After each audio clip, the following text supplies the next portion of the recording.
আমি আপনাদের আজকে 15টা পয়েন্ট বলবো ইনশাআল্লাহ, বেশি বড় বড় করে না, জাস্ট সংক্ষিপ্ত করে 15টা পয়েন্ট। এই পয়েন্টগুলো আমাদেরকে রমাজানের আগেই নিজের মাথায় ঢুকাইতে হবে, পাক্কা নিয়াত করতে হবে আল্লাহ পাক যেন আমাকেও তৌফিক দেন, আপনাদের সবাইকে তৌফিক দান। রমাজানের প্রস্তুতি নাম্বার 1, আমার সেটা বলেন। রমাজানের প্রস্তুতি নাম্বার 1 হচ্ছে যত দুনিয়াবি কাজ আছে সেই কাজগুলোকে কমিয়ে ফেলবো। দুনিয়াবি কাজগুলো কি করব, মানে দুনিয়াবি যত কাজ যত ব্যস্ততা যা আছে এগুলোকে কমায় নিয়ে আসবো, যাতে রমজান মাসে আমাকে বেশি বাইরে দুনিয়াবি প্রয়োজনে বাইরে বের হইতে না, বেশি ব্যস্ততা আমাকে দুনিয়ার জন্য না করতে হবে। মনে করেন যে আপনি চাইলে এখন যদি সামর্থ্য থাকে রমাদান এবং ঈদের বাজার করে রাখতে পারেন, কারণ লাইলাতুল কদর নষ্ট করে ঈদের বাজার, রমজানের অনেক রুহানিয়াত নষ্ট করে দেয় দুনিয়াবি বাজার ঘাট, তাই না? সবার সামর্থ্য হয় না, কিন্তু বড় বড় যে বিষয়গুলো আছে, বড় বড় খাবার, মৌলিক খাবার, এগুলো আপনি 2 মাসের জন্য বাসায় রাখতে পারেন, সামর্থ্য থাকে। সামর্থ্য নাই তাহলে সেটা আলাদা বিষয়। মোট কথা এটা শুধু একটা বিষয় বোঝাচ্ছি না, দুনিয়াবি যত ব্যস্ততা এগুলোকে কমায় রমাজানের জন্য প্রিপারেশন নিতে হবে। আল্লাহ পাক আমাদেরকে সবাইকে রমাদানের জন্য প্রিপারেশন নেওয়ার তৌফিক দান করেন।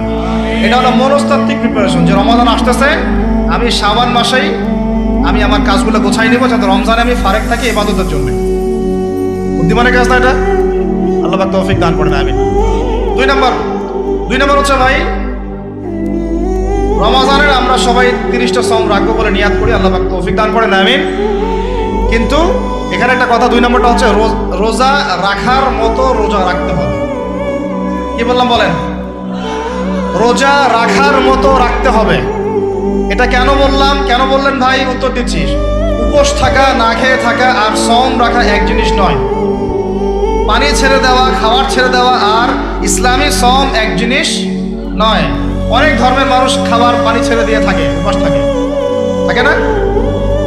হাদিসের মধ্যে নবীজি বলেছেন যে ব্যক্তি রোজা রেখে অন্যায় কাজ ছাড়তে পারলো না, মানে আল্লাহর মাসিয়াত ছাড়তে পারলো না, এই যে কাবায়ের ফাওয়াহিশ এগুলো ছাড়তে পারলো না, অশ্লীলতা ছাড়তে পারলো না, মিথ্যা ছাড়তে পারলো না, বেহায়াপনা ছাড়তে পারলো না, তার না খেয়ে থাকায়, পানি না পান করায় আল্লাহর কিচ্ছু যায় আসে না। আর রোজার বিষয় বুঝলাম, রোজা কাকে বলে ভাই? মানে রোজা মানে হচ্ছে আমি আল্লাহ পাকের সমস্ত নিষেধ ছেড়ে দিব। কি করব? আল্লাহর সমস্ত নিষেধ, রোজা থেকেছি, পানি খাচ্ছি না, খাবার খাচ্ছি না, কার ভয়ে? গোসল করার সময় একটা পানি খেলে কে দেখবে? এই চেতনা তখন কাজ করে না? চুপ করে 1 লোকমা ভাত খেলে কে দেখবে? কেউ দেখবে? আল্লাহ ছাড়া কেউ দেখবে? কেউ দেখবে না। তারপর আপনি খান না কেন? কারণ আপনি অনুভব করেন যে আল্লাহ পাক আমাকে দেখছেন।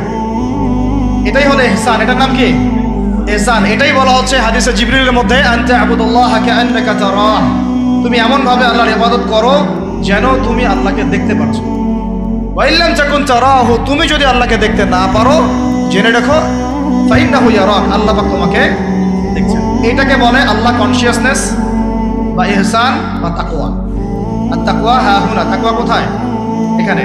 আপনি সওমের 8টা পড়েন, কুতিবা আলাইকুমুস সিয়াম কামা কুতিবা আলাল লাযিনা মিন ক্বাবলিকুম লাআল্লাকুম কি তাত্তাকুন, তোমাদের উপর সওমকে ফরজ করা হয়েছে ঠিক যেমন করে আগের উম্মতদের উপরেও করা হয়েছিল। উদ্দেশ্য হচ্ছে লাআল্লাকুম তাত্তাকুন, যাতে করে তোমরা তাকওয়া অবলম্বন করো। তাকওয়া মানে আল্লাহ কনসিয়াসনেস, এই যে আমি খাচ্ছি না, পান করতেছি না, আমি বিশ্বাস করি আল্লাহ আমাকে দেখতেছেন, এই তো। সেই বান্দা কেমন করে রমজান চলে গেলেই বেনামাজি থাকতে পারে? রমজান চলে গেলে কি আল্লাহ তাকে আর দেখে না? সেই বান্দা কিভাবে সুদ খায়, তখন কি আল্লাহ তাকে দেখে না? সেই বান্দা, একই বান্দা কিভাবে জেনা করতে পারে? মেয়েকে নিয়ে কেমন করে বাইকে ঘুরতে পারে? কেমন করে গায়রা মাহরামের সাথে আমরা করতে পারি, প্রিমিক্সিং করতে পারি? কেমন করে সে সমকামিতার দিকে ধাবিত হতে পারে? কেমন করে সে জুয়া খেলতে পারে? কেমন করে সে মাদক খাইতে পারে? কেমন করে সে আল্লাহদ্রোহী আইন বাস্তবায়ন করতে পারে? যদি সে এই চেতনা থাকে যে আল্লাহ আমাকে দেখছেন, এই চেতনাটাকে বদ্ধমূল করার জন্যই রমাজান আসে। বলেন সুবহানাল্লাহ। আমি বুঝাতে পারলাম রোজা রাখার উদ্দেশ্যটা কি? ওই জিনিসটাকেই আমাদের ভিতরে ইনস্টল করাই হলো উদ্দেশ্য। লাআল্লাকুম, অবশ্যই বলেন লাআল্লাকুম তাত্তাকুন। তাকওয়া কি কিনতে পাওয়া যায় বাজারে?